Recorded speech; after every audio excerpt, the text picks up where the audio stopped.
பஞ்சாயத்து ஆஃபீஸ்னாலே ஒரு mind set இருந்தது. Government office எப்படி இருக்கும் அப்படின்னு நம்ம ஜென்ரலாக பார்த்துருப்போம், படங்கள்லாம் பார்த்துருப்போம். இது வந்து ஒரு ஐடி கம்பெனிக்கு எப்படிலாம் அரேஞ்ச் பண்ணுமோ அந்த மாதிரி செட்டப்பில் இருக்குது. How it started ma'am? இல்லை, ஃபர்ஸ்ட் ஆஃப் ஆல் நீங்கள் சொன்னீங்க இன்றைக்கி இவ்வளோ கூட்டமாக இருக்கு, எப்போ வந்தாலும் இப்படி தான் இருக்கும். நம்ம ஊருக்கு எல்லா சர்வீஸும் அட் ஒன் பிளேஸ் நம்ம பஞ்சாயத்தில் நம்ம வந்து சர்வீஸ் கொடுக்குறோம். எங்களுக்கு ஒரு விஷன் இருந்தது. ஸோ நம்ம ஊரில் இருக்க மக்கள் வெளியில் எங்கேயுமே போகக்கூடாது. அதை எப்படி பண்ணலாம் அப்படின்னு பார்த்தோன்னா, இது வந்து ஒரு கம்யூனிட்டி காலேஜ். ஸோ சுனாமி அப்போ இருந்த ஒரு கம்யூனிட்டி காலேஜ் அது. ஸோ இது ஆப்ரேஷன் இல்லை, எஜுகேஷனல் கோர்சஸ்லாம் போயிட்டு இருந்தது. அதுக்கப்புறம் 2-3 வருஷம் இந்த பில்டிங் வந்து ஆப்ரேஷனலாகவே இல்லை. மீன்ஸ் கன்வென்ஷனல் பஞ்சாயத்து ஆஃபீஸும் வந்து கொஞ்சம் டேமேஜாக இருந்தது, அங்கேயும் ஆப்ரேஷன் பண்ண முடியாது. And we also had a vision, ஒரு கார்ப்பரேட் மாடலில்.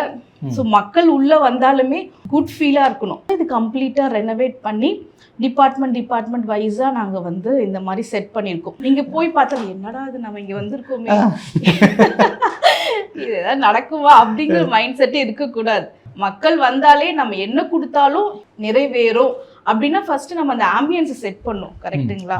அது நம்ம கோவளம் ஊராட்சி நிர்வாகம் பண்ணக்கூடிய கோரிக்கையா, இல்லை வந்து பிடிஓ ஆஃபீஸ் பண்ணுமா, டிஸ்ட்ரிக்ட் பண்ணுமா, இல்லை ரெவென்யூ டிபார்ட்மெண்ட் பண்ணுமா அப்படிங்கிறதெல்லாம் பண்ணிவிட்டு ஒரு 2 நாள் ஆகும், 3 நாள் ஆகும் அப்படின்னு சொல்லி இடிஏவும் கொடுத்துடுவோம்.